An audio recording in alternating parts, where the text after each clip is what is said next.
The following is a presentation of ESPN on ABC. Good afternoon, everyone. Most of you getting set to watch the defending national champion Jayhawks deal with a sea of white. The Kansas State Wildcats started Big 12 play 0-4 and have since won 6 games in a row. Tough test there. The Gators, behind Nick Calathes' triple-double, destroyed Georgia 2.5 weeks ago. The Bulldogs look for their first conference win and some revenge. Coming up next. And welcome, everyone. This is the Waste Management pregame report. I'm Carl Ravitch. Things getting exciting. It is, of course, Valentine's Day, so happy Valentine's Day to you and yours. Getting closer to March. Obviously, teams now trying to get themselves in position for entrance into the NCAA tournament. Some of the big teams and big players outstanding this afternoon. We'll start with the #1 team in the land, UConn, without Jerome Dyson, who likely is gone for the season. Got a huge effort from their big man, Hasheem Thabeet. He went for a career high in points and rebounds, 25 and 20. He had 9 blocks. They win 62-54. Texas Tech and Oklahoma, the leading candidate for Player of the Year, Blake Griffin, absolutely went bananas today. 40 points and 23 rebounds before he went to the bench with about 3 minutes and 45 seconds left to go. Next Saturday, Oklahoma at Texas. The game day crew will be there. And Monday, UConn takes on Pittsburgh. The game day crew joins us at the half from Wisconsin. Enjoy your games, everybody. The Waste Management pregame report, brought to you by Waste Management. From everyday collection to environmental protection, think green, think Waste Management.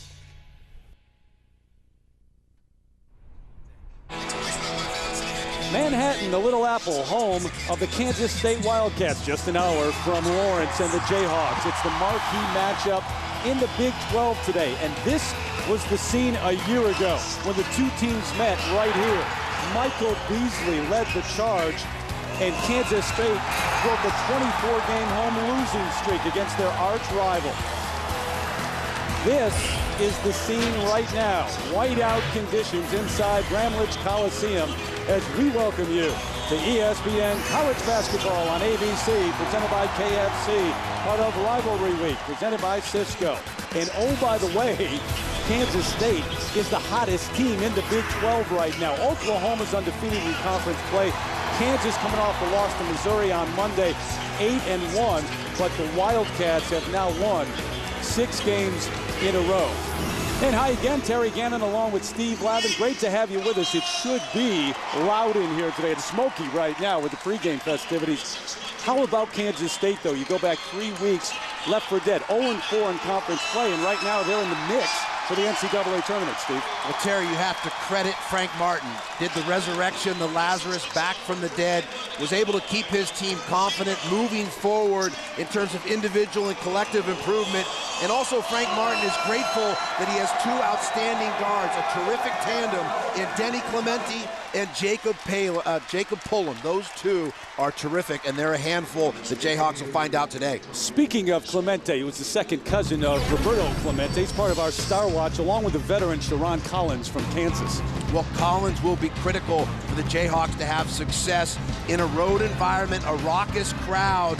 It's on Collins to get the Jayhawks into their offense, to make good decisions and have poise when this crowd is rocking. A change in the starting lineups brought to you by Cisco for the Jayhawks. Collins and Morningstar at the guards, but now, along with Tyrell Reed getting his 2nd start of the year, Mario Little his 3rd start of the season, Cole Aldridge playing with the mask and the broken nose, a force in the middle. For Kansas State, Clemente, who had 44 against Texas, a huge game. Pulling the veteran, but only in his 2nd year, playing like a veteran. Sutton, Darren Kent's been good during the winning streak, and Luis Colon in the middle, a junior, also from Puerto Rico. Series history, it is a rivalry, but it's been all Kansas, really up until that matchup last year here. 37 of the last 39 meetings won by the Jayhawks, but we go back to that matchup here. It was one of the great games and great scenes, really, all year in college basketball. Frank Martin would certainly agree with that now in his 2nd season as the head coach of Kansas State. Well, Frank Martin's done an outstanding job of recruiting, and that's the lifeblood of any major college athletic program. If you expect to have success, Did an outstanding job as assistant under Bobby Huggins, has a background at Miami High School in Florida. And those recruiting ties have paid off. Big dividends for the Wildcats as they go for their second consecutive trip to the NCAA tournament. Well, Jansen, Helluss, Kelly Self, the officiating crew, and just like that, Collins goes to work off the glass and in. Well, an excellent handoff by Aldrich. Little two-man game on one side of the floor, and I like the old-fashioned bank shot. When you're in Kansas, it should be old-fashioned. That's right. Well, that was, Kemp had the bank, he didn't get the bucket. Just backboard. No fresh 35, though. It never hit the rim. Here is Clemente, the junior from Puerto Rico, and a transfer from the University of Miami. He's been a huge part of this winning streak. Ablaze, one of the great beepers. And speaking of a road runner, Collins to the rim, but can't finish. Boy, he missed it, but how about the speed of Collins? And Bill Self looking for a big game out of his junior guard. Struggled a bit, had 6 turnovers in the loss on Monday night to Missouri, and that was a night, Steve, where they had 27 turnovers as a team. Well, and Missouri in position if they win today and close out against Nebraska, as we see Poland pulling the trigger from long range. Jacob Pullen, his 53rd three-pointer of the year. He leads the Wildcats in that category. And we talked about the terrific tandem or duo of Poland and Clemente. Morning star beyond the arc. Brady buys the three, the sophomore from right there in Lawrence. Does a little bit of everything. Can play make, can shot make, understands the game. Defensively will play the angles, provide help. Just an intelligent, overall savvy basketball player. Sutton, the sophomore from Durham, North Carolina, gives it off. Now Kent, the turnaround, this time doesn't go off glass and he buys it. He's an emerging big man for the Wildcats. You see, at his size, that skill there, a feathery touch, a little turnaround jumper. Senior from Apple Valley, Minnesota, the only senior on this roster. They lost a lot of production with Bill Walker and guys last year, Michael Beasley, but Aldridge hits the 14-footer and in. He's got the mask on, and he's changed it again. Well, since the Nebraska game, when he broke his nose, this is his 3rd different mask. Pullen answers over Collins. Well, Pullen can get hot in a hurry, can score him in bunches. Good back cut. Collins, contact no call, but he gets the roll. Well, we talked about the great tradition of Kansas, and that's pretty basketball. We've seen 2 possessions, both the handoff for the old-fashioned banker and there on the overplay, the nice back cut, the delivery by Aldridge, and on balance, pull-up jumper. Kent backing in, really looking to take Little early, and he does it again. Well, both teams in rhythm here offensively.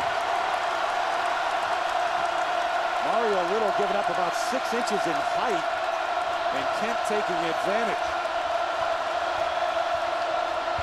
Kansas with good offensive space, and sailed one over the rim.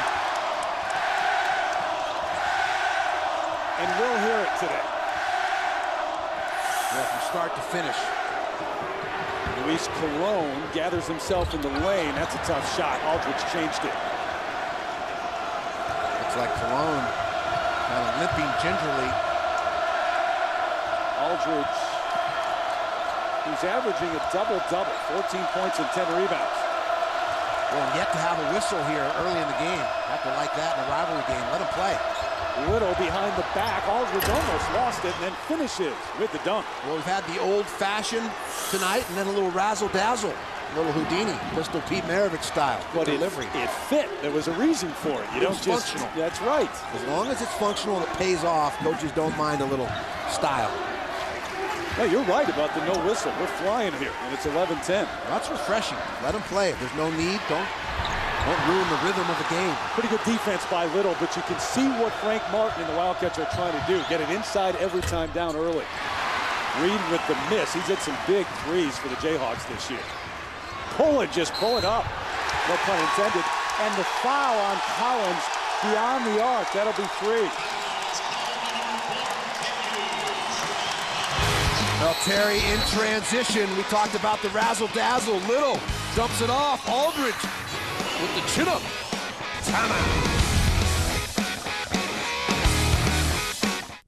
ESPN, your NBA destination. Wednesday, the Magic face a tough road test versus Chris Paul's Hornets. Then, Kobe and the Red Hot Lakers battle the Warriors. Coverage begins Wednesday at 7:30 Eastern on ESPN. ESPN's College Basketball on ABC, presented by KFC, brought to you by Pacific Life. For insurance, annuities, and investments, choose Pacific Life, the power to help you succeed. Down the teens last night here in Manhattan, Kansas. Not bad today, though. The sun is shining. And number 16, Kansas, with a 1-point lead over Kansas State. Bill Self in his 6th year at the helm, coming off a national championship, of course. Jacob pulling to the line for 3. Cover a number of things today. Around the Big 12 as we near the NCAA tournament. Lav's Valentine bouquets. I was a little worried about you. You asked me what the date was before we went on the air. Well, of course, number 1 will be a little love for my wife, Mary. We'll throw that one out there right away. Because you didn't send flowers. Longest win streaks on the road in conference. We'll check that out as well. And at the top, we reminded you of the 24-game home win streak broken. A losing streak for Kansas State, if you want to go from their side of it. Frank Martin trying to repeat that again this year with a win. Speaking of hot teams, if Missouri can close out Nebraska and get the win today, it'll be 13 of 15 wins and 9 out of 10 W's. CSI agent Pullum wants to be at some point. Interesting. Check the forensics, huh? Whoa, little full court pressure. I like the different look by K-State off the free throw, extending their defense, and they get the quick turnover. And you know Bill Self in the timeout said, off of this free, if it's a made free throw, watch out for the full court pressure. A little surprise element at times, just a different look.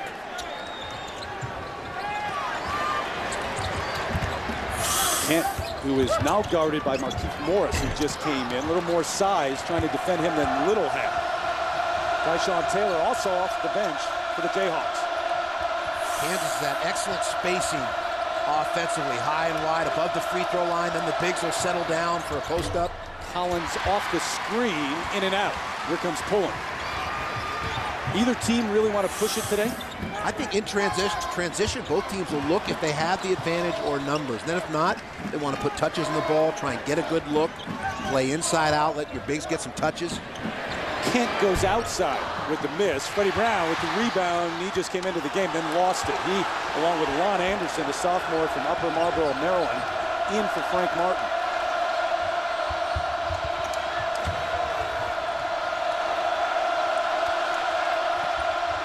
Morris and Brown on the reach commits his first, and it's the first team foul on Kansas State. Final from Columbia, Missouri with the win. So they move to 9-2 and 22-4 overall. When I look at the Big 12, I think surprise across the board. That Kansas State came back from an 0-4 start to win 6 straight.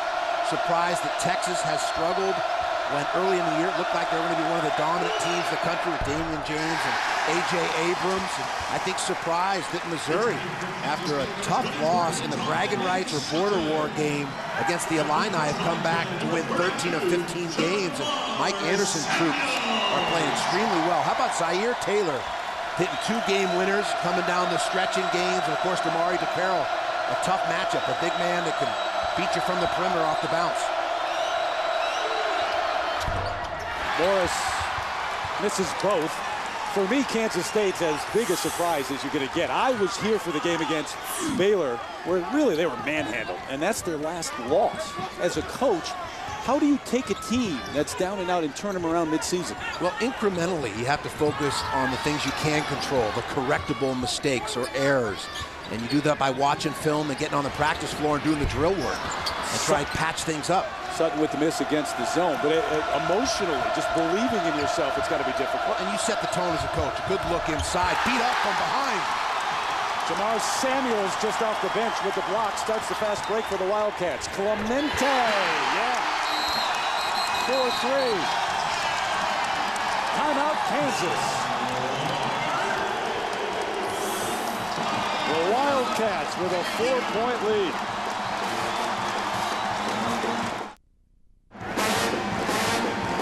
Back with a reminder, it's an all-new episode of ABC's Lost, Wednesday at 9/8 Central, followed by a new Life on Mars. This Wednesday, fasten your seatbelts and go back to the island because this is a great new season of Lost. Here's the play that just brought the crowd out of their seats. Well, Jamar Samuels with 23 blocks on the season just beats that one up all leather off the glass. Spalding sandwich. And then the three by Clemente in the 4-point lead. Morris, the turnaround, tipped up and good underneath, but the foul called. So it's a foul on Markieff Morris, trying to tip it in.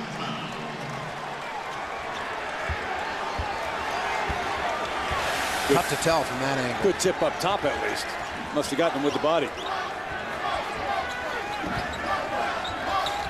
This is a team in Kansas State.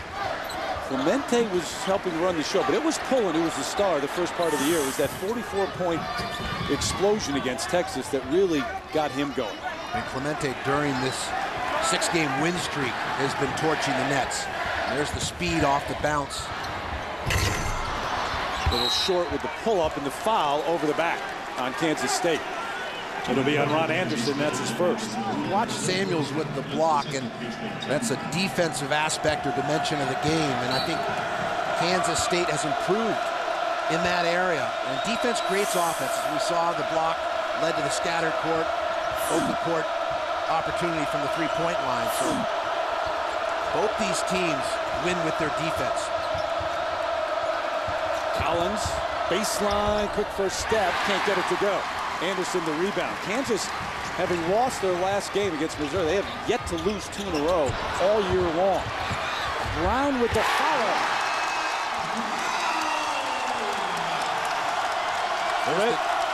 Bill Self before the game talked about the team speed of Kansas State being a concern of his. And you can see why. They're very quick to the ball, aggressive at both ends of the floor, speed a factor. Marcus Morris, Markieff's brother, with the miss. Here comes Clemente. Great vision. And one.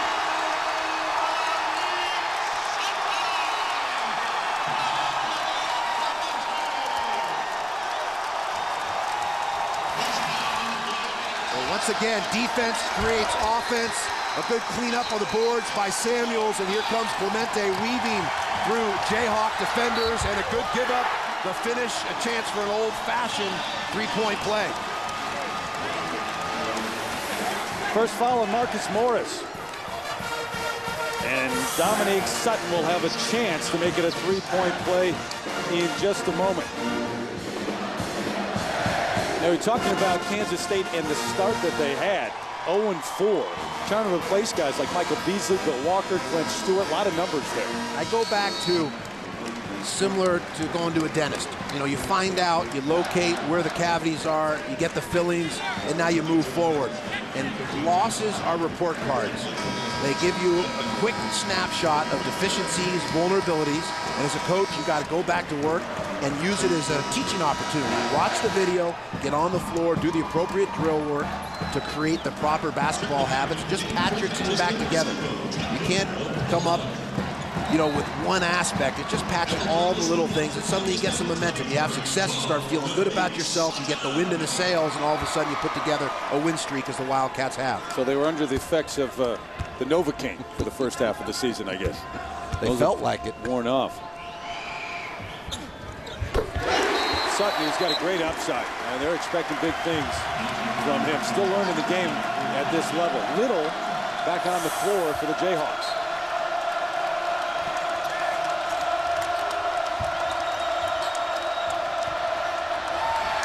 Tip from behind, Brown batted it out of bounds. I like the defensive pressure. And Kansas State making it hard for Sharon Collins to get a catch. And when I look at Sharon Collins, I think he's carrying a little extra weight. And teams are smart to go at him, try and wear him down, keep fresh bodies on him at all times. And now he is a rugged, tough, given a very strong basketball player, but also I think he needs to get in better condition overall. Here's that pressure you talked about too, and that Bill Self was worried about in this game. Collins has had a great year, but he has struggled a bit as of late. And Martin utilizing his bench, substituting very liberally. There's the turnover.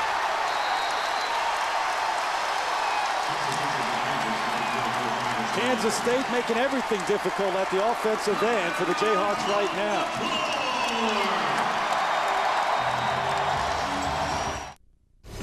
SportsCenter right now is presented by Chase. Saturday, 2 of college basketball's best players had career days. Blake Griffin's 22nd, a school record double-double on Saturday.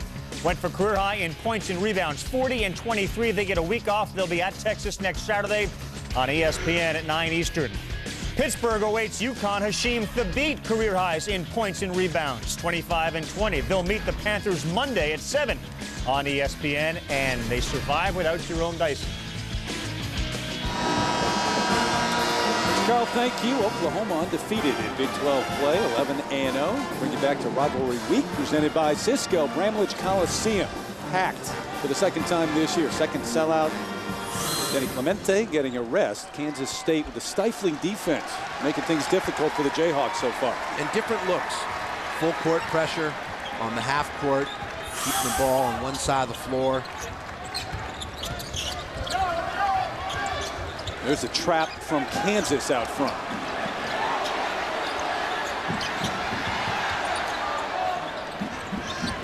Samuels over Aldridge didn't come out, and that's why. Whistled one over the rim. So no new shot clock, doesn't matter, they turn it over. And Taylor's fouled by Dominique Sutton, who ran right up his back. Casual one-handed pass, telegraphed. Easy to pick off, also a dangerous angle there. A straight line pass across the middle of the key.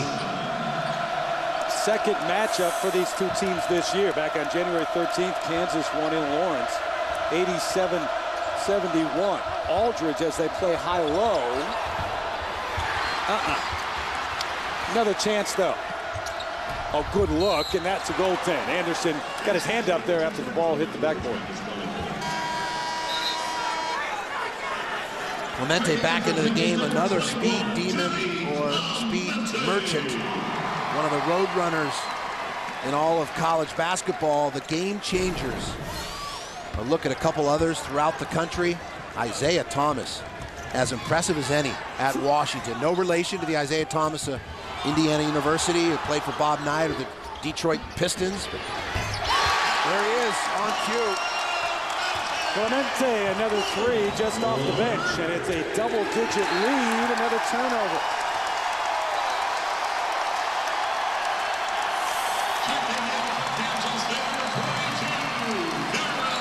I think they've been waiting for this one for a while here in Bramlage. Well, students jacked up. A near whiteout. Another name on that list a moment ago, you had Patty Mills. He had him on the air the other night, right? Gonzaga and St. Mary's. A polished broadcaster. Could take our job someday. Yeah, Australia. Got the nice accent working. Likable, just a charming, very humble individual and an excellent basketball player. If they can get him back healthy, big difference. Sutton, the quick leaping ability, and almost got the rebound back, but he did tie up Mario Little. Possession arrow keeps it at this end, Lev. Sutton there with the frustration, not able to finish.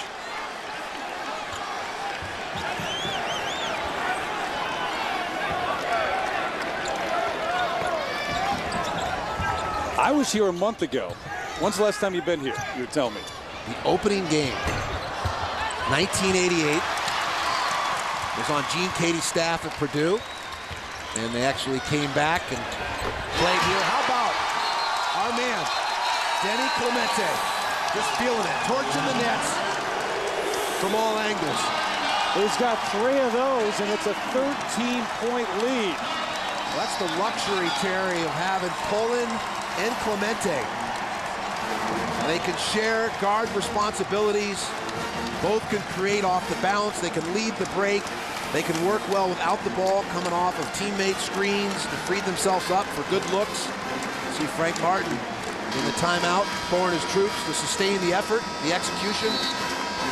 Just under the 10-minute mark. A reminder, Monday night, Rivalry Week concludes. Pair of games. This is a great one. Number 4 against number 1. Remember Jerome Dyson out? Texas A&M next in the Big 12 at 9 o'clock Eastern time. Big Monday presented by Bud Light. Well, two of the better big men in the country. Hasheem Thabeet, an X factor, well over 7 foot, big old oak tree in the basket area. And Pitt, Deron Blair, great hands, an excellent finisher, a good feel for the game as a big man. I don't think we've seen the best of Hasheem yet. I think he's getting better and better. Look at the pressure by Poland out front, the easy run out.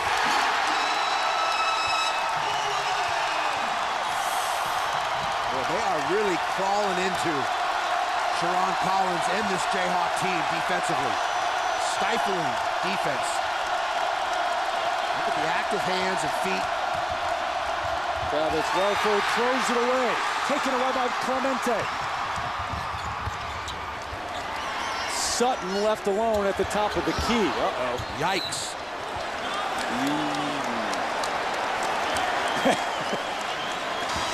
So as bad as it was a moment ago, the air ball would be even worse. He goes to the bench. Look at the palms up, moving the feet. Digs out the ball. An easy basket in transition, and then a good read by Clemente. When I say a good read, that's a fake and drop. You know, he fakes like he's going to help on penetration. When the man with the ball jumps in the air and commits to making the pass, he now drops back. That's a fake and drop, and pick that pass off. Back to Sutton taking that shot a moment ago. Sometimes when you're at home and your home crowd is going nuts, they can make you do things that you're not supposed to do. Well, you get in a hurry, and you go a little too fast. Naturally, you got the adrenaline flowing. Collins can't get it to go. The rebound and the foul. Control Thomas off the bench. He'll go to the line. Well, here's the fake and drop. If you take a look here at Clemente, he's on the weak side, helping. Here's the dribble penetration. He fakes at the ball and then recovers into the passing lane to get that steal. You see that in football a lot. Yep. You know, defensive backs or even a free safety. It's called a stunt or a fake, and then drop back into those passing lanes, extending, pick them off. Thomas from one of the great high school programs in the country, St. Patrick High School, won a state championship there in New Jersey.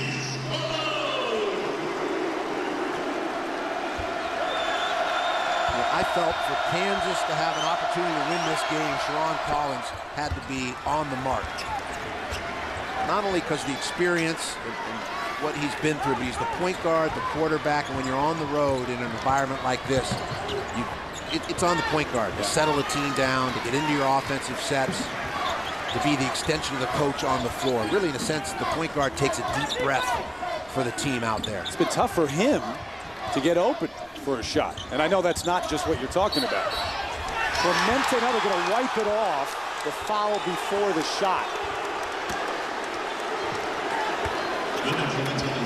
It all goes back to having outstanding guards, terrific guards. As you see Clemente here, surprised.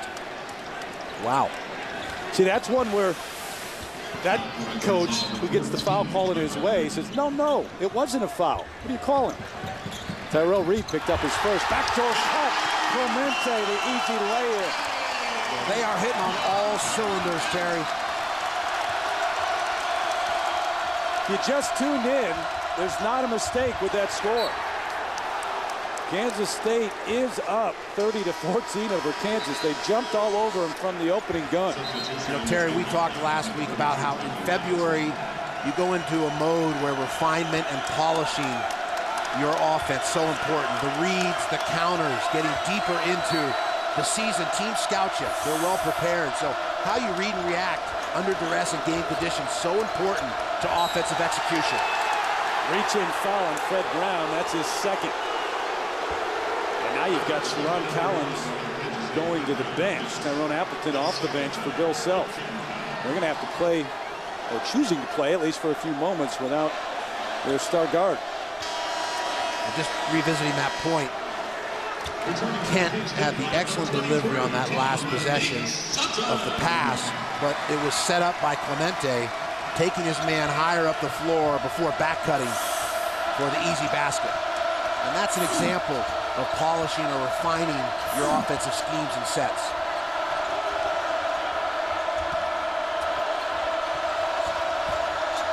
Morningstar to pull up. Yeah, nothing but net. Good looking jumper. So Brady stops the run and hits the silencer as Collins gets a rest.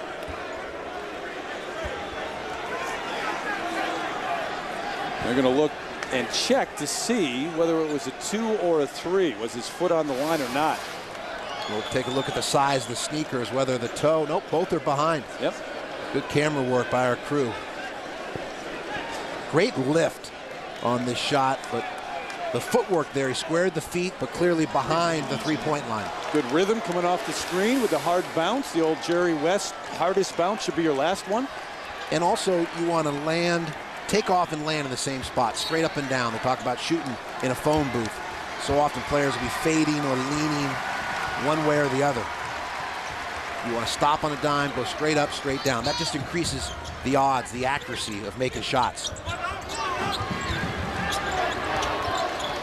I'm really impressed with Kansas State's offensive execution as Kent whistles that one out the window.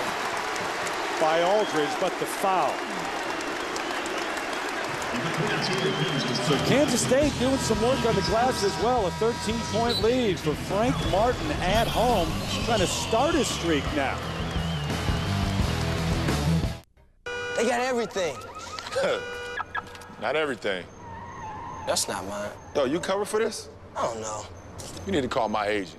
You should know you're covered. Come on, man. It's not mine. Call one of our 17,000 State Farm agents today. Back in Manhattan, Kansas State with a 13-point lead. Terry Gannon, Steve Lavin with you. Take us inside the play, Coach. Well, nice out-of-bounds execution here and a read and react. Watch Clemente with the screen on Kent.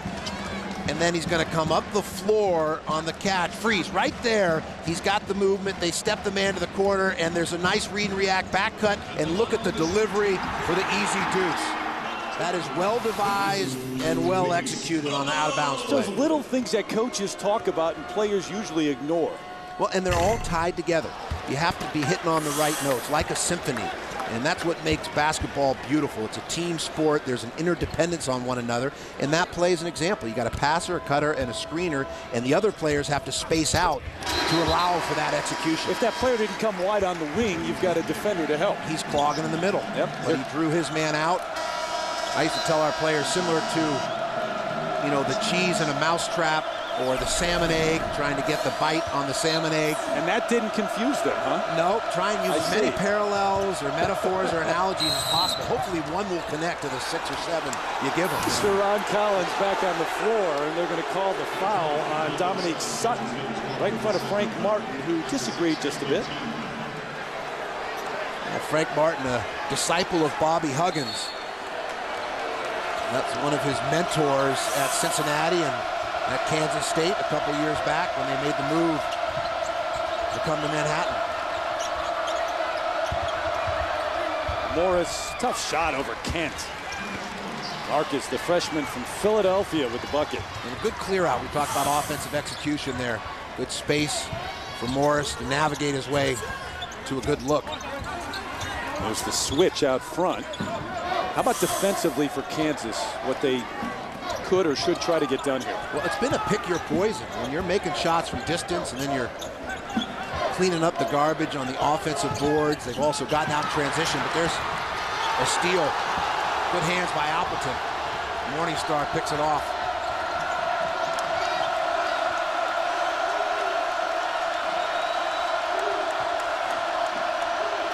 They've yet to take their seats inside Bramlage. I doubt they will throughout the entire afternoon. And we don't expect Kansas to go away quietly into the afternoon here. No. Good give up and a finish. Morris to Aldridge and the dunk. Boy, Morris with some playmaking ability there and the recognition when the help came. A give up, and then, you know, Aldridge helped him by sliding or moving to the basket area. Help a teammate make a second play by sliding to an opening. Aldridge has had a heck of a year. I mean, you talk about big men in the Big 12. He and Blake Griffin really lead the way in a year that I think it's really dominated by guards. Like this man right here. Off balance, body turning, and another three. In rhythm, at peace with his game, as I'd like to say in recent weeks. Collins the answer. A little counter punch. Now they're going to need him to shoulder some of this. Well, 3 straight easy buckets for the Jayhawks here, so offensively starting to generate some points. Now they got to consistently get stops.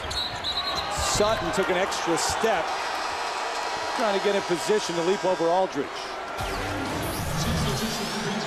Talk about those streaks versus conference opponents at home.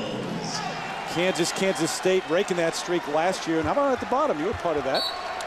Well, you know, actually, you see it there, UCLA, Washington State. I think that was one team I went undefeated against. We were maybe 7-0 up in Pullman. And I think now that streak has gone to 16. One I do remember being a Bay Area kid, well, if you see Morningstar come off the pick and the finish by Morris. Boy, Morris is doing it all. We've seen him isolation, go to work, down low. We saw him give up the nice pass to Aldrich, and then now crash the boards for a putback. So getting it done a lot of ways. Little Adrian Dantley in his game. And in the undersized in the post area, but very effective. It's not going to be a happy timeout for Jamar Samuels, number 32 right there, because that's why Frank Martin called the timeout, and he went right after him. He was the guy who didn't block out the man who made that follow-in. But you talk about this building, though. First time back for you since 1988. Kansas has dominated until last year. But talking to Bill Self, he thought this was as great a home court environment as you have. Well, look at it. I mean, the whiteout, the students on fire. And yes, it was 1988. You got to go back. That was Belle Biv DeVoe, Johnny Gill, Guns N' Roses, little David Lee Roth, Bon Jovi, New Edition. That's the late 80s. That was my era there. The glory days. John Mellencamp, or Bruce Springsteen as well. But I was an assistant at Purdue at the time. And Coach Katie's an alum of Kansas State. He actually played football and ran track. Was roommates at one point with Bill Guthridge, a longtime assistant, Dean Smith, who later became the head coach of the Tar Heels. Rich tradition here in all sports. You were back in the area geographically of Mr. Mellencamp, right? Seymour, Indiana, he's from. That's right, big Hoosier fan. A little disappointed in recent years, but they're headed in the right direction under Tom Crean. Look at the playmaking. Wow. And quickly off the glass before any of the big guys could get to it. Well, he just scoots so quickly. We talked about Marcus Haynes in the past. I mean, he's got the handles, the confidence, and swagger. Blocking foul, that's Kent, who was just a little bit late getting there. Couldn't tell. Have to see that one. Of course, we have the advantage of replay. Officials don't in most cases. Thought it was pretty good alertness and rotation by Kent. See him there with ball man vision, slides. Good call. You know, he kind of leaned. Boy, that was a nice runner by Clemente. What an arsenal of weapons. This one of the big games in the Big 12 today. Texas taking on Colorado, another one. Really big game for Texas. That's gone to overtime over on ESPN. The numbers on Marcus Morris. Again, big picture surprises. Surprise that Kansas State has had such a surge after that slow start. They picked themselves off the mat. And this is an impressive team executing offensively. They're so quick at the defensive end. They disrupt opponents offensively. Surprise, Texas has had the struggles they've had. I had them as a team I thought that could make a deep run in the tournament. Still capable, but they're going to have to retool in Austin. What do you if anyone think, could do it, it's Rick Barnes. What's up with the Longhorns right now? Well, I think, you know, maybe lack of depth, maybe lack of consistent scoring on the perimeter. Abrams has been loaded up on. You know, he's getting everyone's best shot, and people are trying to wear him down. He's the head of the dog at Texas. We take a look at their resume. Key wins over UCLA and Villanova. How about UCLA today? In the last two games against the Arizonas. Yeah, getting thumped in the desert, which can happen. Many teams have gone in the desert and gotten blown out. I think the heartbreaking loss at Arizona State, and then to come back less than 48 hours later and play in McHale against a team that's really hot now. I mean, Chase Budinger, we had him last week, Nick Wise, Jordan Hill, that trio for the Wildcats, and I really am impressed with the job that staff has done in moving them forward. Interim conditions, never easy. They know a national search is going on, and yet they got that team playing well. Taylor on the run, leaves it down low, and the dunk. The finish at the end, Markieff Morris. Well, full court pressure by the Wildcats, and Kansas goes right through it like a hot knife through butter. But easy flush. Chris Merriweather off the bench now for Kansas State. Here he is. To Kent. They doubled initially and then left him. Morningstar. Chance for the Jayhawks to go on a little bit of a run here. Offensively, they've really settled in here and finding good looks. Key by Morris. Collins out of control and the offensive foul on Sharon. That's his second. I go back to our early talking points. Collins has to be the coach on the floor, and clearly a poor decision there. Was a double-digit lead. Now it's 9 for the home team.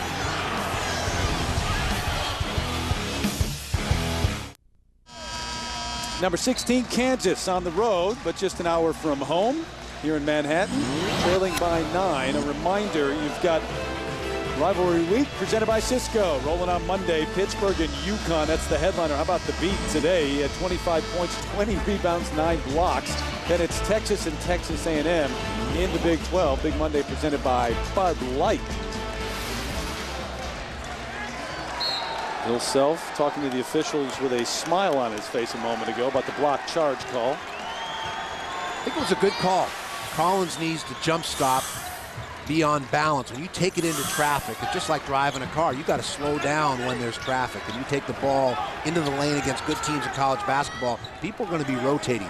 That's why you got to gather, either go straight up and down. There's the steal, the pressure. Morris again doing everything. Morris to Taylor, the freshman, and that's how they're coming back here. Well, Morris at both ends has been the difference here in this Kansas run. He's one of those WD-40 players. Back to the block charge call. Would you like to see the NBA rule with the semicircle under the basket? Absolutely. It gives the player a reference point. It gives the officials a reference point, coaches a reference point. You can work on it in practice. Yeah, I agree. Morris got a hand in again, took it away. Collins to the left hand. Here come the Jayhawks. Well, defense creates offense, and I go back to Morris. The isolation move on the baseline, the give up to Aldridge, a put back on the glass, a steal out front that leads to a run out for Kansas. I mean, he has been what I call a WD-40 player. They help everything else run a little more smoothly. Clemente, that's a tough shot even for him. He hits the deck. They play 5-on-4 if they choose. I guess he got the rebound, the cleanup there. Our man Morris. Morningstar, Aldridge pulling the foul. So the momentum back with Kansas at the moment. Well, Morris needs a cape, a red and blue cape for his efforts here in the first half. Digging that ball, leads to the turnover. Then Collins exhibiting the left hand. Love to see a college basketball player be ambidextrous, be able to use both. I didn't say amphibious, I said ambidextrous. That was a former teammate of mine who coined that phrase. A lot of people get credit for that. I was standing right next to him when he said And there's nothing wrong with being amphibious, but just not on the basketball court. It really just doesn't help you much on the basketball court. If you're a Navy SEAL, okay. There you go. Reed back in for Collins. See where you get mixed up with that, though. I mix my metaphors occasionally. Well, not you personally, in general. Yeah, look at that. Over 3 minutes without a field goal.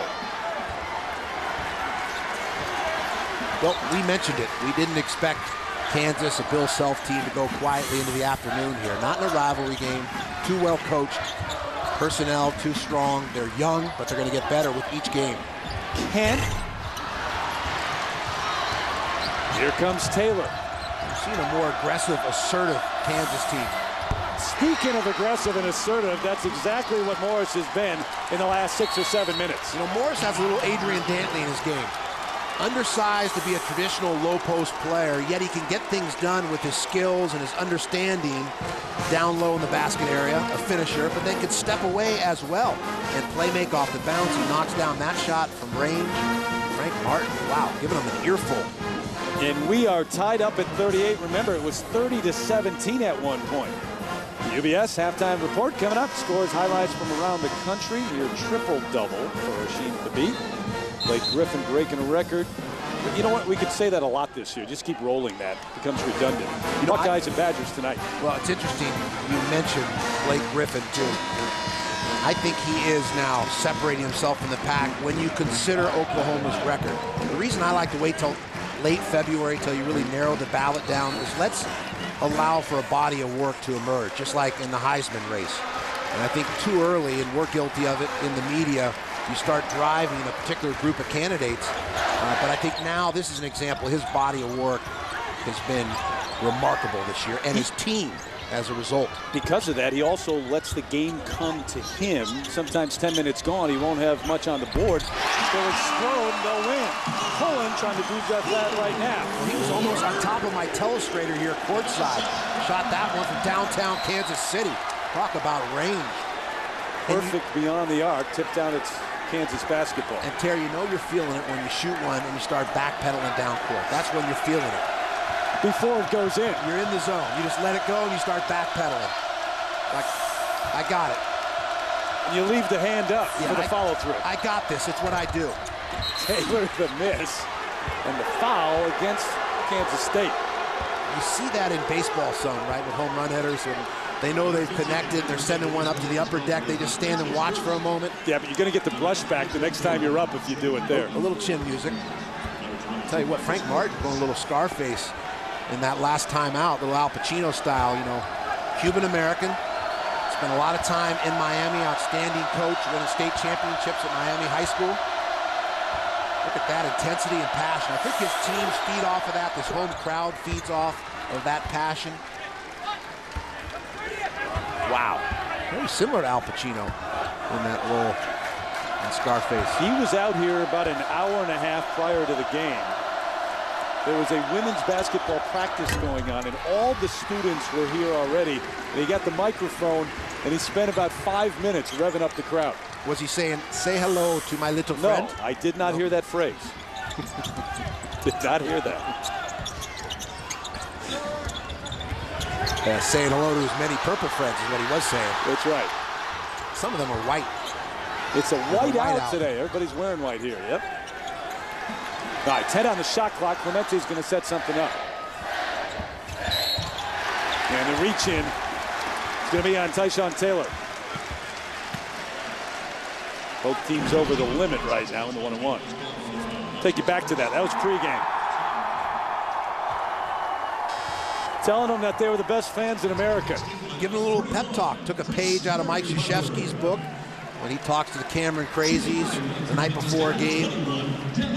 And you know what? I was back in the tunnel. Bill Self was back there, and he said, you know what? That's really cool. He's out there revving up the crowd. Oh, he is building a program here in Manhattan that the fans, the alumni can be proud of. We know about the great football tradition with Bill Snyder. How about Bill Snyder having his own freeway named after him and the football stadium? You don't, the 405's not named after you? I'm surprised. How did that not happen? I don't even think John Wooden has a freeway or a stadium named. He has Wooden Court, but not a stadium yet. One of the loud cheers early on in this game when they put Bill Snyder up on the Jumbotron. It's the 177 is the freeway that we had to pick up off the 70 West to get to Manhattan. Correct? It is correct. You are correct, sir. Big possession here for Kansas. They want to go in with a little momentum. They've had a nice surge. They cut it to a 4-point game. Shot clock is off. Bill Self screaming, wait, not yet. Now you got to go. Morning Stars, they're late getting out, and that's a big shot. And what a great look by Sharon Collins. Couldn't have drawn it up any better. Good clock management, Terry. The penetration, the probe, and the find in the deep corner for the 3-ball. It's a well-coached team, isn't it?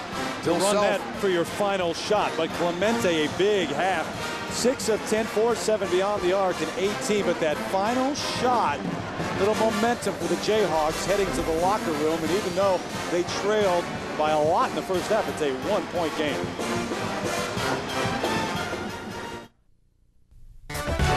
ESPN's college basketball on ABC, presented by KFC, brought to you by the Hyundai Assurance, an automaker that's got your back. Isn't that a nice change? The UBS Halftime Report is next after this message and a word from our ABC stations. Rivalry Week, presented by Cisco.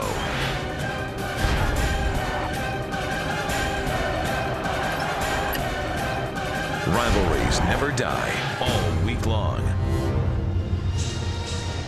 We welcome you back to ESPN College Basketball on ABC, presented by KFC, part of Rivalry Week, presented by Cisco. Good one going on here in the Big 12 in Manhattan, Kansas. Arch rivals in a 1-point lead for Kansas State. The updated standings right now, Texas did win their game. They're 6-4, 17-7. And our two teams here, the Wildcats also at 6-4, and Kansas just behind Oklahoma. So just about to open up the second half. Terry Gannon back with Steve Lavin. Kansas State had a 16-point lead at one point, but Kansas shot 57% in the first half to get back in it. Yeah, and they go on a 25-10 run, but it was sparked by Marcus Morris, the WD-40 man, a player that makes everything else run smooth on the floor.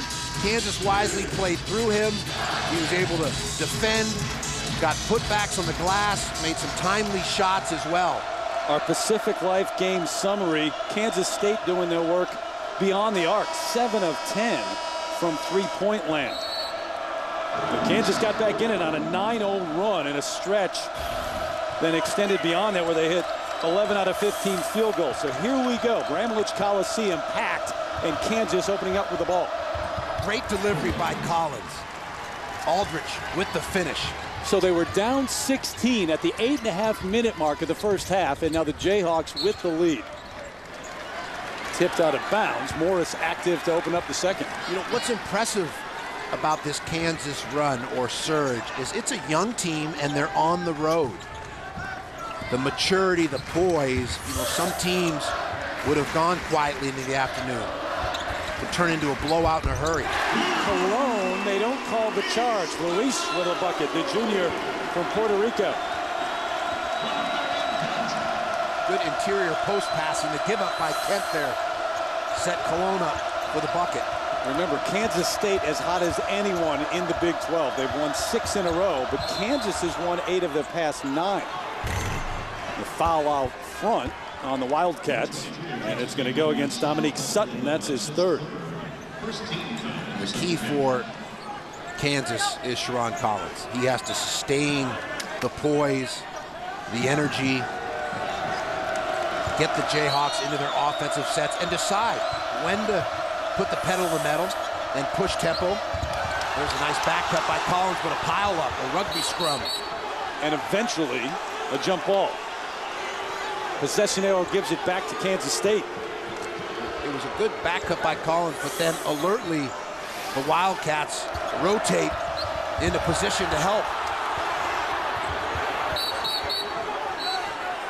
You know, the help side defense, or the defense away from the ball, has been impressive. And that's drilled in practice on a daily basis. Frank Martin and his staff committed to the defensive end of the floor. And obviously, Bill Self, a national title to his credit, multiple Elite 8 runs, stops at Oral Roberts, Tulsa, Illinois, now Kansas, successful in all those different conferences, different regions of the country. You know he believes in defense. Foul on Brady Morningstar, trying to defend down low on the block. His first 10 straight 20-plus win season. Should they win today, it would give them 20 wins. It'd be 20 straight for Kansas as a program. Great disposition and demeanor. I think Bill Self has that ideal temperament. Great recruiter. He's got charisma, charm. Kent, that's a deuce. His foot was on the line. Well, Kent showing all of his playmaking abilities. Turnover just a little bit out of control. That's that scampering hamster mode. Taylor there, just the feet slipped from under him, and I'm sure Bill Self's asking him, where are you going to go? Even if he didn't slip, what are you doing down there on the baseline? And sometimes players will put the head down like a hound dog and just start taking off somewhere, and you wonder as a coach, what are you doing? Just where are we going? Can we get set up? Clemente, the answer at the other end on the hesitation move. Well, the hesitation then sets up the blow-by. It's a good pickup on the hesitation, Terry. Hesitation sometimes gets the defense to relax a little. Good lob over the top. Aldridge with the finish, and that's something Kansas has done here early in the second half. Clearly looking for Aldridge down low. A little high-low game in effect. Kent, quick hands of Morris again, taking it away. Kansas State getting it back, though, the jump ball, and it's going to go to the Jayhawks on the possession arrow. Well, you mentioned the hesitation dribble. Watch Clemente here. A little quick hesitation and then the speed, the afterburners to finish at the rim. And he didn't stop. He just slowed up a bit and then took it to a gear that the defender didn't have. Well, it's very subtle. And that's, again, what makes basketball such an intriguing, engaging sport to watch. The subtleties within offense, a little head fake or ball fake, or even the footwork sometimes. You take a man a little bit higher up the floor before you back cut or sucker cut to the basket. You know why they call it a sucker. Sucker cut means you get someone that's a fish defensively. Goes for the fake. Got to be a bit of an actor to be effective. No question. Aldridge cleared by Clemente. Here he comes. Wildcats running. Denny to the one hand. Tipped up, no. Place would have exploded. Ball's on the sideline. It's going to be Kansas basketball. Well, that was close. Let's see if the Jayhawks continue to try and pound the ball inside to Cole Aldridge. Aldridge may be the most improved player in the Big 12, if not a prospect for being the most improved in the country. And here is Aldridge trying to clear the way and nails Kent in the chops. That's why it's so important that you wear a mouth guard, a mouthpiece. Did most of your players wear a mouth guard? It was mandatory. Is that right? You got to protect those chiclets. It'll be oral surgery if you don't. In the basket area, with flying elbows. They're going to take a look at the elbow. That's been an issue in college basketball this year. Now this one I don't think was intentional. He's trying to clear space. He's trying to pivot and open up to throw the outlet pass. And that's what you teach players. Unseld, Elvin Hayes, Tim Duncan, right? Your big man got to turn and look up the floor. So in your opinion, has it become more of an issue, or is it a fluke occurrence this year? I think it's the fact of the coverage of basketball. There's more camera angles, more games being broadcast, and so we're seeing it. And it happened that a flurry of elbows and tough screens and flagrant fouls occurred in a 3-week stretch. But I think that often happens in February. This is a punishing month, an unforgiving month. There's so much at stake. You're rounded towards the month of March. So they took a look and decided it was not intentional, not flagrant, and on we go. Good choice. That's where the officials can communicate, get the call right. Look again, they go to Aldridge. It's what they've established here in the second half. Oh, can't by good defense by Corona. Clemente on the run, in and out. And a walking violation as Aldridge trying to tiptoe along the sideline, or the baseline, I should say. Well, it's been a scramble to open up the second, Steve. Well, a rivalry game. Interstate 70 separating these two schools. And great tradition. Remarkable coaches. How about Kansas with Naismith, Fogg Allen, and how about Rupp, Adolph Rupp, Dean Smith, and Ralph Miller all playing for Fogg Allen. We're talking about Hall of Famers. You're right, and you know the Kansas State faithful are going to bring back their own tradition too. A number of coaches. Jack Hartman, Tex Winters. Yep. Lon Kruger. Anderson now in off the bench. Kent back in. Can't get the roll. Tipped out, Kansas ball. Mentioned the cradle of coaches here. Jack Gardner, the Naismith Hall of Fame, Tex winner of Triangle offense fame. And Lon Kruger, Jack Hartman, Cotton Fitzsimmons as well. That is an impressive lineup of coaches. Founding fathers, Mount Rushmore material there. Of course, Lon Kruger still getting it done, and Tex Winters in a consultant role with the Lakers. Tough shot. Clemente lost it, got it back. Boy, it's gotten physical, and there's the foul on Brady Morningstar as they scrambled on the floor. The sophomore from Lawrence picks up his second foul. Frank Martin's club trying to beat Kansas in this building for the second straight year.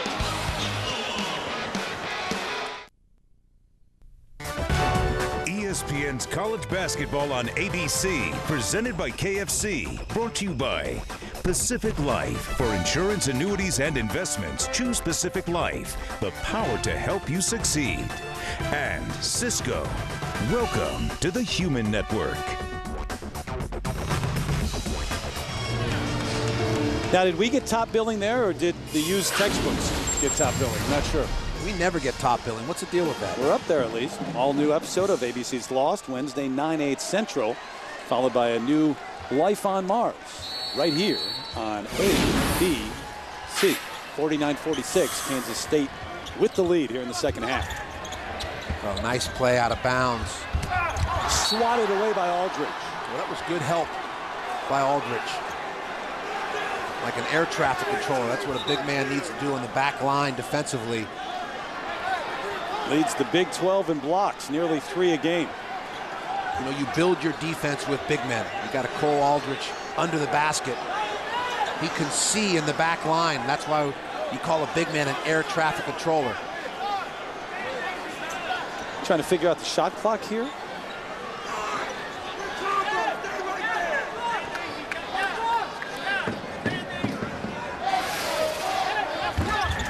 Here's the nice out of bounds dump down.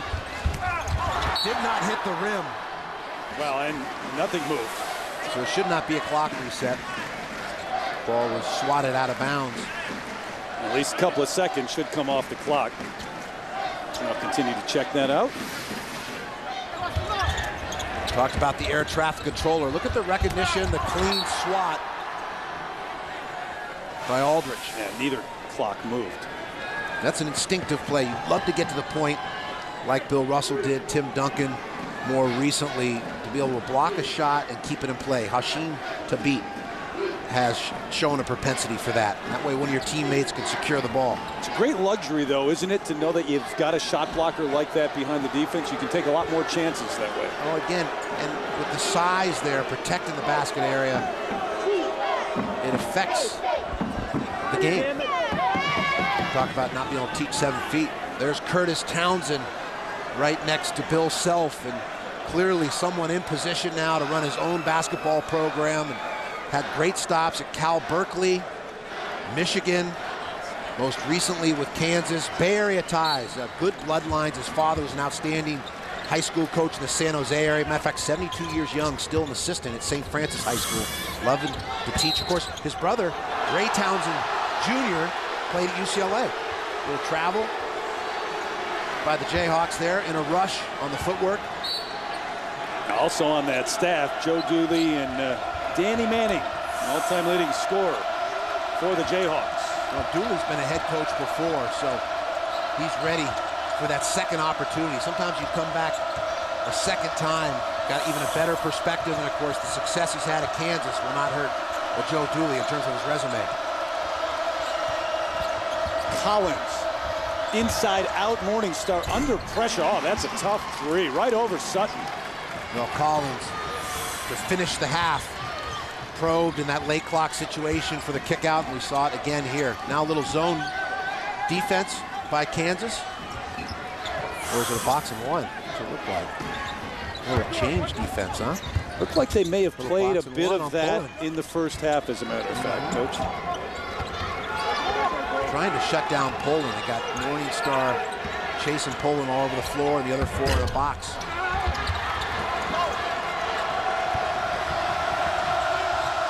A box and one or a triangle and two. Little junk defense. Morris quick first step around Kent. Boy, he forces the issue, doesn't he? I mean, he takes a look at the defense and goes right around Darren Kent. And that's why I mentioned Adrian Dantley. A similar game to AD, an outstanding career at Notre Dame. And here's the catch and faces up a bigger defender and uses what he has to his advantage, which is the ability to bounce around Kent. But AD was about as wide as the lane is, I think. Very similar games, though. Now here is Morris at both ends. The quick steal, the give up for the easy transition points. Digging down, again, forcing another turnover, stepping away for the 3-ball. Now the recognition and give up to Aldridge for the dunk. And now facing Kent and able to finish along the baseline. So he has been outstanding at both ends of the floor. The surge or the comeback by Kansas really spearheaded by Morris. Morris buys the free throw. Just a 60% free throw shooter. You know, you're right in that Adrian Dantley maybe had a little lower center of gravity than Morris. That's something he'll have to work on because he's a little more upright, more like a chopstick. But if you focus on getting that low center of gravity, you can get better at playing the game lower. You know how important that is. A chopstick? Yeah, you can't say chopstick. They're never singular. Great pass to Aldridge on the lob. And again, Collins with the delivery. Late in the first half and in this second half, the difference has been the quarterback of the Jayhawks, Sharon Collins, delivering with precision, like a surgeon, Terry.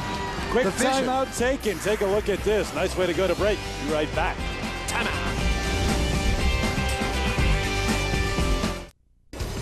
SportsCenter right now is presented by Chase. Saturday, 2 of college basketball's best players had career days. Blake Griffin's 22nd, a school record double-double on Saturday.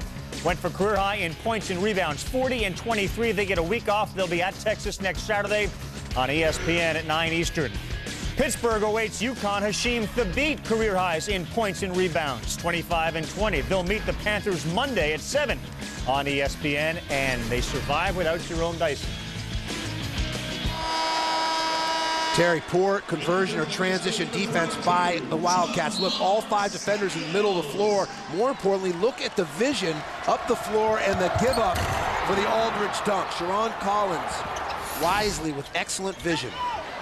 Sorry, I was fixated on that 40 points, 23 rebounds by Blake Griffin today. I think he is separating himself from the pack. Oh, my gosh. Ron Anderson with the bucket. Crowd wants a run here at home.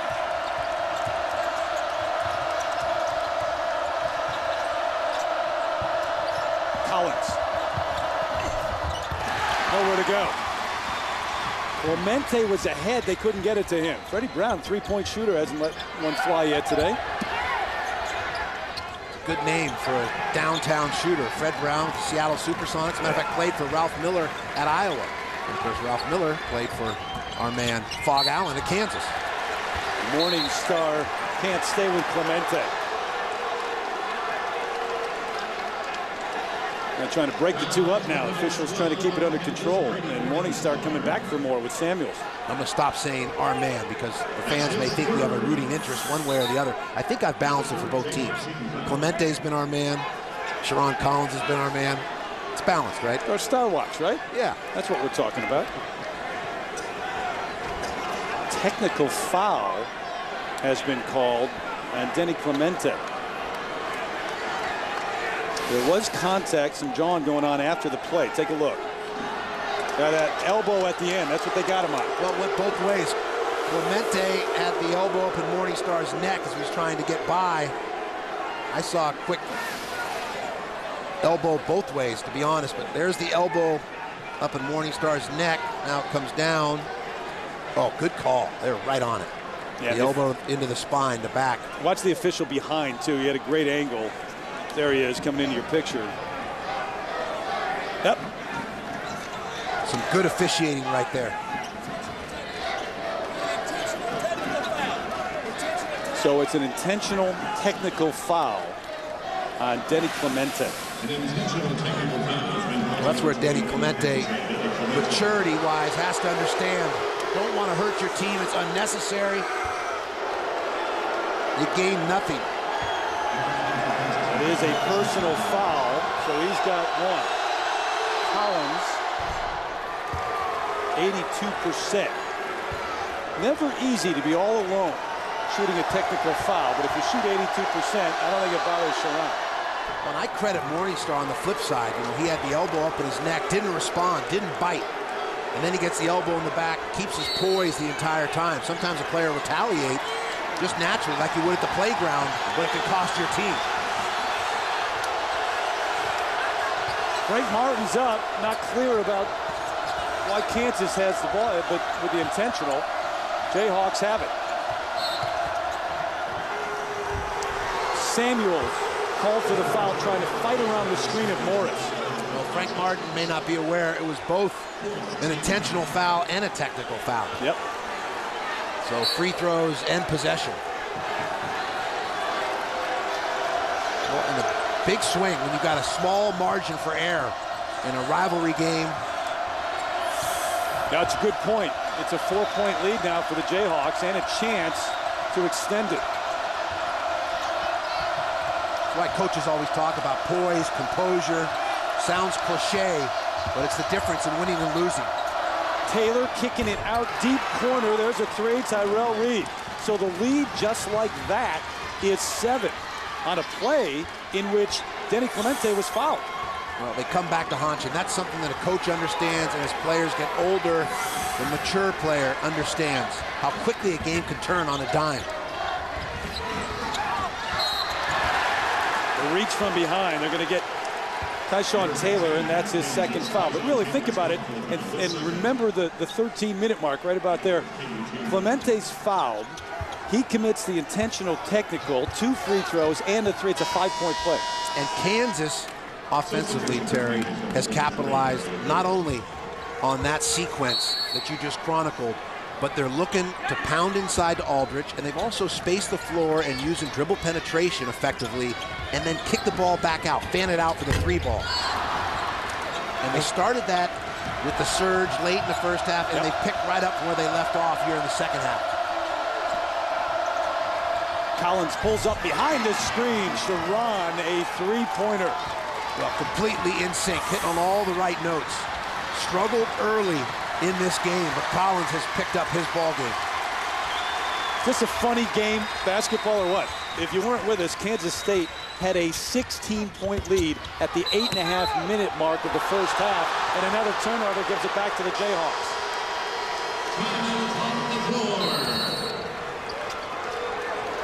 This game has turned on a dime, and remember that play.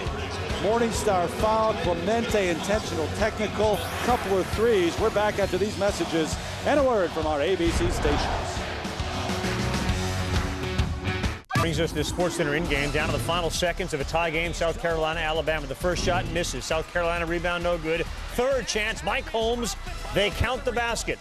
It is good on time. Is the ball out of the cylinder? Could it have been called goaltending? It was not.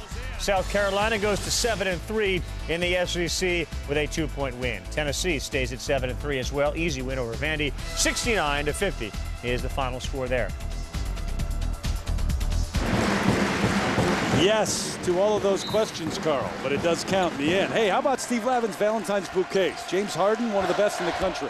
Yeah, he's right there. I'd say that Mills has started to pass him by a bit, but also a Player of the Year candidate. And, of course, Missouri, we talked about the fact they're on a roll. And I think Patty Mills, we see the trap out front here by Kansas State. I think they're changing defense. I like Frank Martin. They're trying to mix it up as Kansas is getting pretty comfortable there offensively. But Patty Mills, with that injury, has really responded the right way to adversity, to the setback. He's thrown himself into a coaching mindset, working on his offhand, that left hand as well. Speaking to a school last year, a 3rd grade class in the community.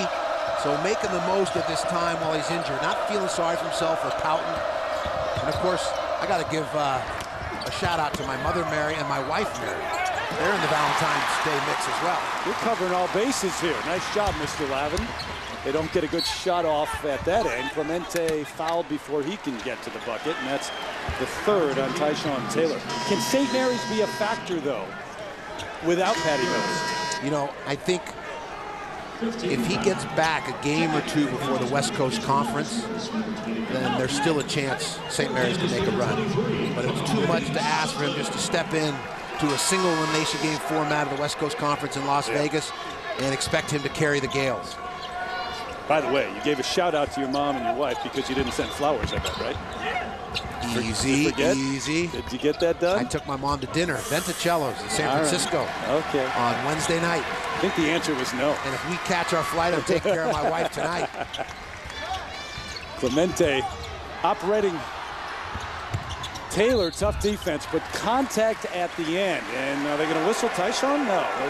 Markeith Morris, I believe. No, they're going to call it on Tyshawn. That's his fourth. That's his fourth. Oh, that could loom large. Shooting two for Kansas State. And I think Bill Self had someone set to check in, and he couldn't get a whistle. Couldn't get him out in time before he picked up that fourth.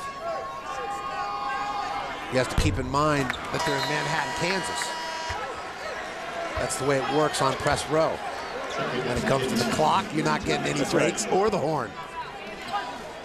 And they found that out the other night against Missouri. You always have an alum of your school on the horn and the clock. Always thinking ahead, right? Absolutely. Gonna put together those Lavin keys to success someday. We'll run all those down. The floater from Denny. Unabashed. All right, here comes that full court pressure. We wondered when Frank Martin was going to bring it. It worked in the first half. Well, basketball's a game of runs. There's punch and counter punch. The team will surge. You have to answer. You know, Al McGuire used to always say, in a high-volume possession game, there might be 5 runs, and you want to win 3 of those 5 runs.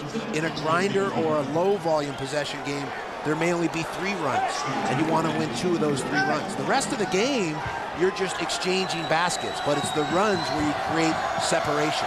Second foul on Jacob Pullen. You see the runs. A 16-point lead for Kansas State in the first half. Biggest lead for Kansas, a 10-point lead. He was quite the sage, wasn't he? El McGuire, one of those guys who felt the game of basketball, didn't necessarily always think it. He could feel the game better than anyone. I love the fact he used to say it's important in life to take enough left-hand turns and not know where you're going. The right-hand turns, that's a given, but take enough left-hand turns. That's great.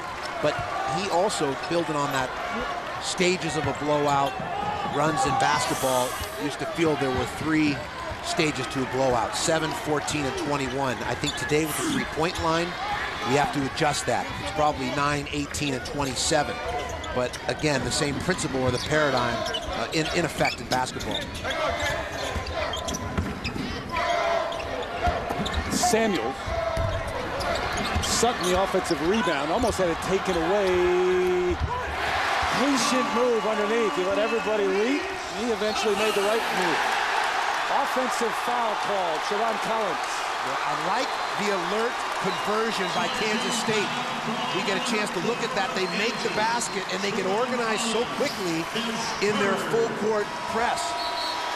And Collins didn't square and look up the floor. He tried to turn and bounce all in one. That's why it's important as a guard. You face up, square the feet, take a look at what you have. And Kansas State alertly slid in there to take the foul, the charge. So now Collins has 3. He goes to the bench. Tyshawn Taylor has 4. It's the 7th team foul on the Jayhawks.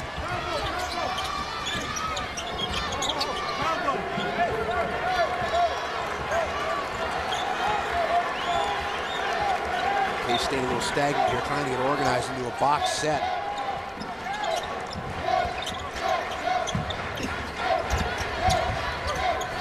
Cologne rushed it. And a foul on the Jayhawks. Well, the Jayhawks got their feet tied up. Odd, unique sequence to see the ball bouncing like that. It was, wasn't it? Appleton no picks one up was a chasing second. it. So here's the penetration, the give up by Sutton. Cologne just can't finish the pursuit of the ball. I'm not sure how Appleton committed that foul. Boy, looked like they were just going after it. 8th team foul, the 1-and-1. Samuels a 61% shooter. I think at times, Terry, what happens is officials will anticipate a call. You get a foul. Luis Colon called on that rebound, so that's his second. And the distinction there is anticipating a foul as opposed to seeing the foul. And I think when you anticipate a foul, sometimes you end up with the wrong call. Okay, mark that down. Now the key to success for the officials from Mr. Lavin.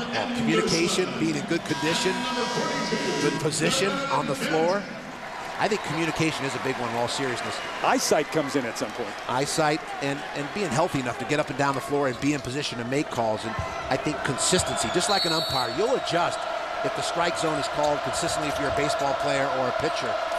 You know, the other thing I like from officials, communication with the players.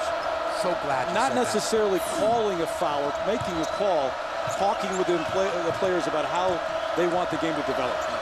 I was just going to go there. You stole my best material. You know the game too well. It's no fun. Morningstar lost it. So did Sutton. Kansas State ball. Look at the bodies just laying out. Clemente is down near the free throw line. You know, Kansas has a couple players that affect or influence the game even if they're not scoring. Morningstar and Marcus Morris are examples of those type of players, glue players. They do some of the subtle, intangible things that help you win games. Whether it's transporting the ball, making the extra pass, diving after a loose ball, knowing when to help in the post, and yet being quick enough or alert enough to get back to the ball. We saw Morningstar's poise when he got into it with the elbows. And that's just a smart, heady player. Fred Brown into the game for Denny Clemente, who is banged up. So Pullen running the point right now, guarded by Reed. 8:41 and counting in a game that's gone back and forth. Large lead for Kansas State in the first half, and the Jayhawks have led by double figures in the second. Kent lost it, got it back in the lay-in, past Aldridge. Kent has had some productive minutes, Terry. Exhibiting the ability to bounce at 6'11" and finish at the rim. Is this one of those runs right now? Blocking foul on Pullen. Just late, getting in front of Sharon Collins. It's a run if they can continue to get stops and convert offensively. His third, team seventh, so Collins to the line. I think it was, yeah, it was Dominique Sutton, a teammate, and right into the head of Denny Clemente.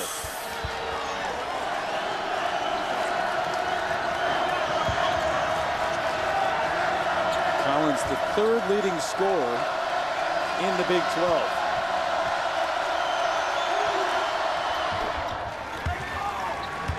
Guy who was a big part of their squad last couple of years, but his first year as a starter. The guy who everybody is trying to defend. I like the adjustment within this game that Sharon Collins has exhibited. That's what an intelligent quarterback has to do. Struggled early, started getting his teammates involved, lose yourself into the game, don't force the action. And then when the opportunities present themselves, take advantage, which he has. Might be tough here without Denny Clemente. Here's that triangle and two again, defensively. I like the different looks by Kansas, trying to shut down that dynamic duo of Pullen and Clemente. It's been effective. Another turnover. Looked like Brown and Pullen, the two guys who were defended man-to-man that time. That's the whole idea. Take the two best players, guard them, and zone off. Protect the lane or the basket area with the other three. Pullen pulls up. Another chance. Can you stay in a junk defense for an extended period of time, though? If it continues to work. And then you have to be prepared to go back to your base defense and maybe bring it back later in the game and spring it on a team. The surprise element is one of the reasons it's a successful junk defense. Sometimes it's tough to rebound out of a defense like that, though, right? You don't have pinpointed responsibility. And Sutton able to scramble underneath. It's a change defense, like the Ephus pitch in baseball. You're throwing Ephus for 9 innings. Watch out, it's going to be batting practice. Yeah, if you throw 4 of those in a row, you might have trouble. But Pedro Bourbon, he could sneak one in there, here and there with the Reds. A name I didn't think would come up in the telecast today. Darren Kent picks up his 3rd foul. Always nice to work Pedro Bourbon into a college hoops game. Clemente set to check back in. We'll step away, come back to Manhattan in a moment.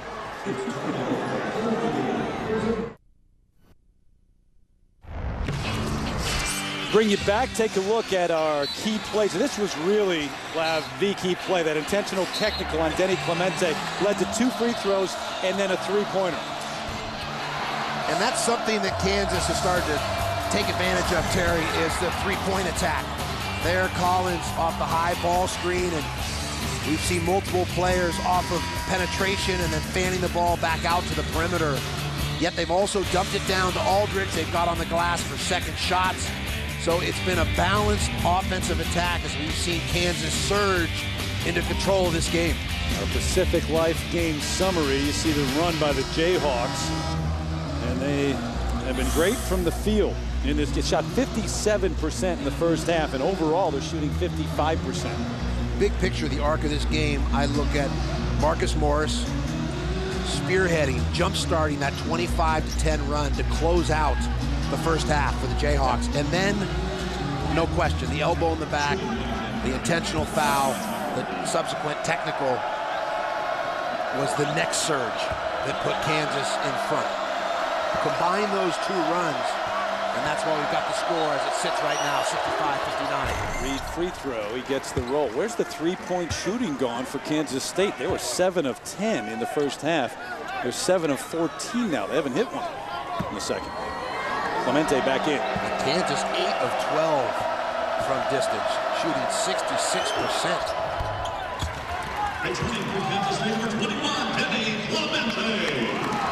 So the lead is 8 for the Jayhawks as Clemente comes back to run the point. Remember, Kent was so involved early in the game, and we haven't seen a whole lot from him as of late.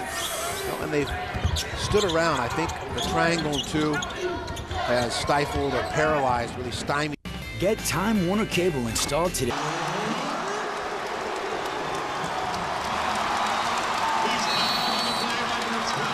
And that could be a huge play as the Wildcats try to make the comeback here at home and beat Kansas for the 2nd straight season in Bramlage.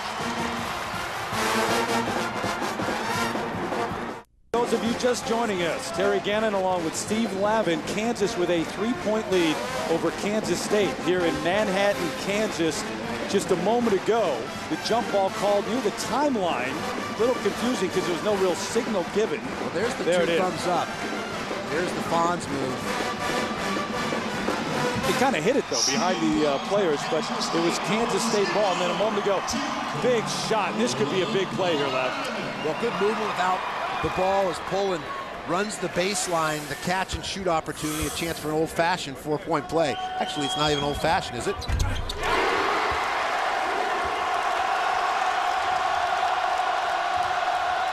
Welcome those of you just joining us here in Manhattan, Kansas. Kansas State looking to beat Kansas at home for the 2nd straight year. Number 16 in the nation, taking on the team that's been as hot as anyone in the Big 12. Cole Aldridge, turnaround along the baseline, and the foul is called on Ron Anderson. In the first half, Kansas State got out to a 16-point lead. The Jayhawks came storming back to close out the first half. A few moments ago, they led by double figures, but now it is a 2-point game.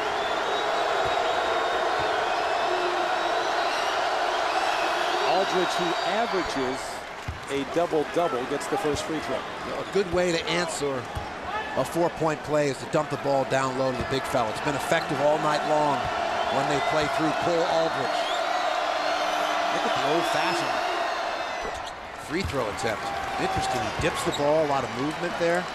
Normally. But he finishes well at the end. You don't like a lot of movement in the free throw. Like something out of the 1920s. Yeah, right? But crowd's been standing here. through the entire game. Thrown away, taken away by the freshman Tyshawn Taylor, who leads the break. A poor decision there by Sutton. He used the bounce, cramped the spacing, and then delivered one at the shoelaces for the turnover. Gives it right back. Dominique Sutton takes it away. Here comes Poet over to Denny Clemente, who's had a big game once again. Buys the 12-footer along the baseline. He's got 24 in the contest. Well, Kansas State pushing the ball, Terry, before the Jayhawks can even set their defense in the scattered court. The opportunity for Clemente. That's one way to beat a zone, beat it down the floor. They isolate Aldridge and a chance for a three-point play. I like the fact Collins, the quarterback, the point guard, goes right back to the big fella. Let the big dog eat. When a big man's feeling it, throw him a bone. Collins here facing up, just throws a nice little two-hand high pass to the 7-foot target. And then Clemente in the scattered court before Kansas can set their defense. Uses the bounce, a little crossover, baseline Jimmy or jumper. And Anderson picking up his 4th foul. He goes to the bench. Jamar Samuels comes in for him. Aldridge completes the three-point play, and it's a 5-point lead. Wild swings in this game. Runs. Illegal screen. No, I think Marcus Morris picked up his 3rd, trying to get through the screen. Both teams in that double bonus situation. So pulling to the line for 2. Bill's Self squad comes in having won 8 of its last 9, but they did lose on Monday night to Missouri on the road, a game in which they had 27 turnovers. And Kansas State has won 6 in a row. And Missouri plays that frenetic style of play. They full court press, they trap you as you take a look at our Big 12 standings. But they turn a lot of people over and convert quickly. They strike like a cobra after they turn you over. Kansas, the 4-time defending regular season Big 12 champs, trying to keep pace with Oklahoma. They won earlier today. Huge game again for Blake Griffin. 40 points and 23 rebounds. Trap was successful a moment ago. Collins gets it off, but the double dribble call on Morris. We're going to have another double foul, or we're going to have a timeout. Frank Martin lobbying. He's going to want the consistency, Terry. We saw Clemente get a foul for that.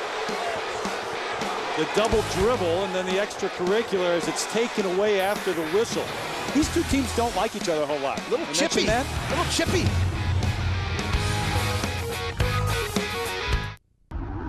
Beware the upset, Kansas. For those who haven't seen it, this SportsCenter in-game brings us to the final of Florida and Georgia.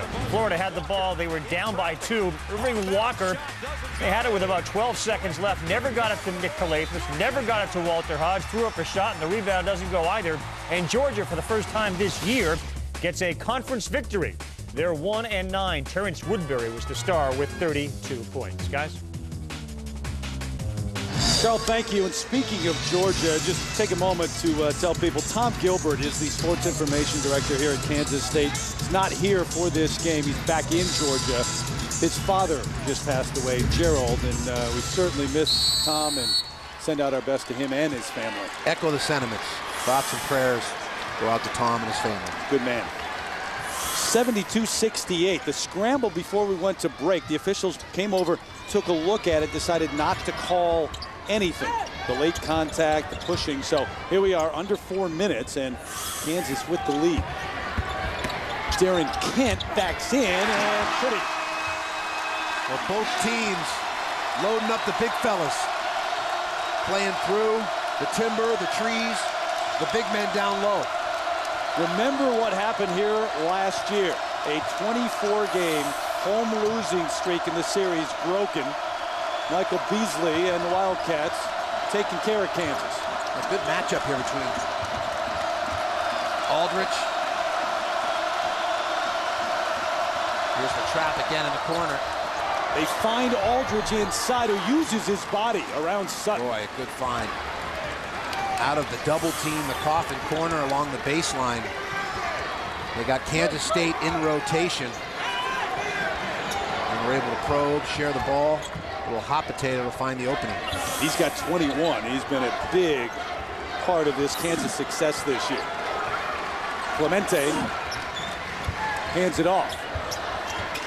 Pulling behind the screen for three. In and out, halfway down, it won't go. Well, we got two different calls, a foul and a jump. And it will be a jump ball, and it'll be Kansas basketball. This is a little more emphatic on this jump ball call.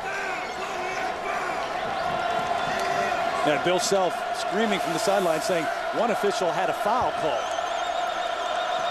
which is correct, but the jump ball went out. It's been a tough night for these three officials, to say the least. It's a rivalry. Tough afternoon. Taylor out of control. Kent late getting there, though, and the blocking foul on Darren Kent. That's his fourth.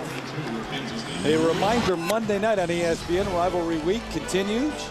In fact, it concludes Monday, and a good way to do it. Pittsburgh, number 4, taking on number 1 UConn, without Jerome Dyson, by the way. Texas A&M. The nightcap, Big Monday, presented by Bud Light.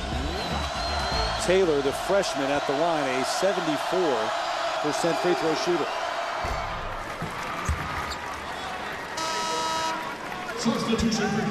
Fred Brown in for Sutton. Well, here is the jump ball call, and this is more emphatic as we watch this official, both hands high in the air. Of course, over there's the complaint because that official had a foul call initially, and that's what Bill Self was alluding to. But the one that had a look at the front of the play was the one that overruled. The way it should be. I like the fact both hands were up in the air on that jump ball call, more like a field goal signal in football. You've had a lot of advice for the officials today. I got a second career going here. Yeah, I guess. You've been right with me. I agree. Clemente. Pullen's had a couple just go halfway down and out.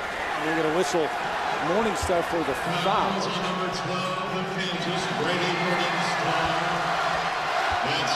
That's his 5th foul. He's out. So Bill Self will have to go to the bench. And Morningstar, here's the chants from the crowd. Just a little more than an hour from Lawrence along I-70. And it was the moment of the season last year for the Kansas State faithful. January 30th, 2008. And a great team, obviously, that went on to win the national championship coming in. But remember what Kansas State had. You know, guys like Michael Beasley and Bill Walker, Clint Stewart. Well, I think even with Walker and Beasley moving on to the next level, the remaining players that came back, the success they had, that resonates, and the residue left over from last year has helped them this season. They broke the streak. Kansas having won 37 of the past 39 games in the series. Jacob Pullen, 71% from the line. Came to Kansas State from a great high school program, Proviso East. It has produced Doc Rivers, Dee Brown, Jim Brewer, Michael Finley, just outside of Chicago. That's your neck of the woods. It is. They've been great for years. You know, like the back of your hand. Free throws convert, critical to coming back. Quick pass from Taylor. Aldridge blew the layup, but followed up by Morris. Well, Morris, the right place at the right time all afternoon. Who do you like here? Clemente's taken Taylor on the drive. I think you continue to play through Clemente and Pullen, two capable playmaking guards. You can beat you off the bounce or spot up for jumpers. At the same time, you want to sniff or explore the inside looks when available. So Taylor becomes the second Jayhawk to foul out, and now you're missing two of, if not your starting guards. They have been much of the year. Taylor didn't get a start today, but two of your key components. Well, the positive for Bill Self with the foul outs is it's giving him extra timeout. They're utilizing the 1 minute that's allowed for a player disqualified because of foul. So do you make that trade, though? Would you? I'm no, not sure. Keep your best players on the floor always. Relaford comes on for Tyshawn Taylor. At the line for Kansas State to shoot 2. The freshman from Kansas City. Here's Clemente. Denny, who's been a big part of this turnaround for Kansas State over the last 6 games. He's got 24 today.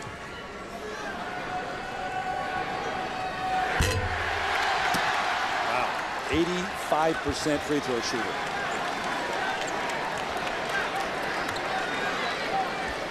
Kansas now, make or miss, wants to get organized in their press offense and then understand time and score situation. Get touches on the ball, no need to force early in the clock. In order to really set up the press, though, you got to make the free throw. Here's the pressure in the backcourt. You want to be strong with the ball, make good decisions. Get it out. Collins, a one-man press breaker. Plenty of time. No need to be in a hurry. Reed got pushed, no call, and the foul on Fred Brown. That's his third. They've been in that double bonus for quite some time now. So Relaford at the line for 2. Bill Self has managed an excellent game. You know, his team didn't panic early when they fell down. A young team that continues to grow with maturity. I like the response to the loss to Missouri. They've come back with the right mindset after that disappointing loss. And then I think the triangle too. Still comes down to poise at the end of the game, though. Got to finish. Not a bad foul there. They fouled a 48% free throw shooter and then can't rebound the basketball. Well, again, the heads-up play of Marcus Morris. I mean, where is the cape for him? Superman today in all aspects of the game. And a lot of things that won't show up in the paper tomorrow. Offensive foul, a swinging elbow. Reed moving Clemente out of the way. And more talking going on after between Clemente and Ron Collins. It's been one of those games. We've seen a lot of talk back and forth after the whistles. Boy, there's such a heightened focus and awareness on elbows in college basketball over the past 2.5 weeks. You can't help but think that's in the back of officials' minds at this point.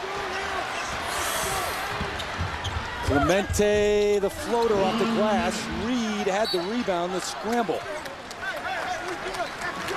Boy, Marcus Morris, only a freshman, Terry. Think about his future. The intelligence that he brings to the table. You know, we often talk about that with a guard, a point guard running the team, but he's got the mindset of a coach, the basketball IQ in a frontline player, and the versatility of skills. He's step known away. When to get the hand in there and when not to. I mean, he's got the hands on so many loose balls today. This has been as impressive as any performance I've seen in a different category. Not the dominant Blake Griffin or Stephon Curry going for 40-plus points, but influencing every possession, transporting the ball, giving it up, converting from distance.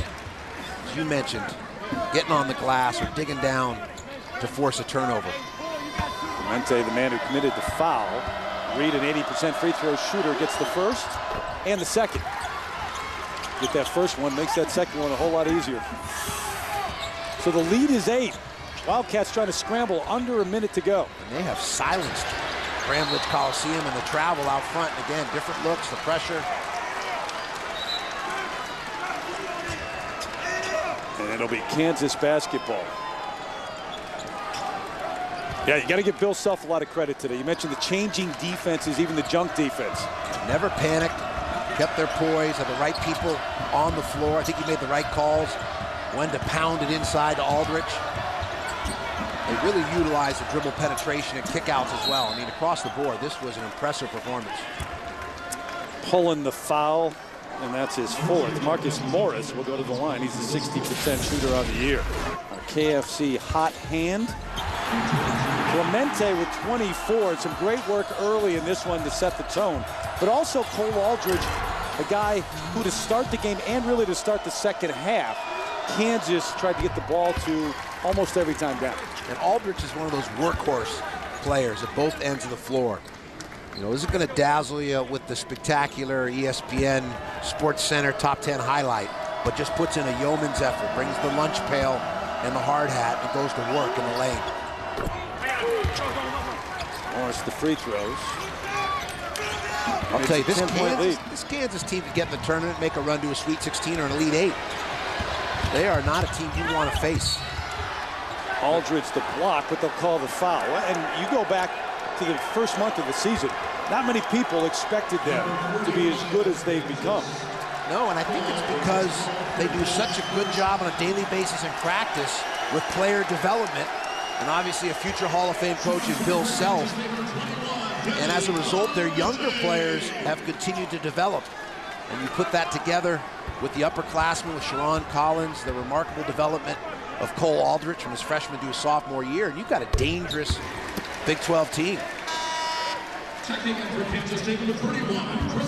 Well, and here, the numbers are impressive. Impressive. That's ridiculous. Like a jockey knowing how to close it down. The home stretch.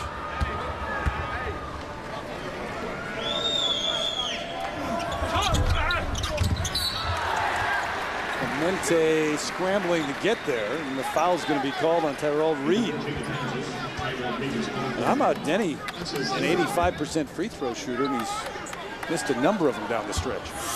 Shooting 2 for Kansas State, number 21, Denny Clemente. You know, I've always felt free throws similar to putting, you know, in terms of pressure. Yeah. You have guys that can drive it a mile and they get up there on the green, and it's a little bit different. You're 2 feet, 3 feet, 4 feet, 5 from the cup. It seems like a natural and easy one, but it becomes psychological.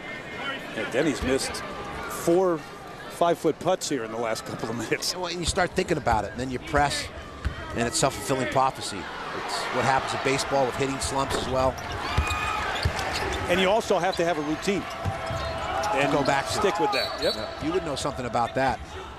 You, Kyle Macy, Jim Spinarkle, and Mark Price. What, the 3 or 4 of my all-time favorites in terms of technique and form, not only from distance, but at the foul line. I forget, did you actually touch the socks? Did you have anything along those lines? No, I didn't have the Kyle Macy touch the sock. And it's also the first time I've ever been mentioned with those group? names. That's a pretty good group. So it checks in the mail. Thank you. Absolutely, taking care of you, looking out. It's Valentine's Day. Sure, throwing bouquets. I'm going to end up with you if we don't catch our flight in Kansas City. Hopefully there's some Duke Ellington, some good jazz we can listen to, and a good steak somewhere, huh? I'm looking at room service. Free throws for the Jayhawks. Jeez, you're tough on me. Pullen comes back in. He's getting no love from you. Critiquing my critique of the officials today? Depressing enough. Kansas about to close out. Be their 20th win of the year. Be 20-5. Clemente to fade away. Samuels tips it up.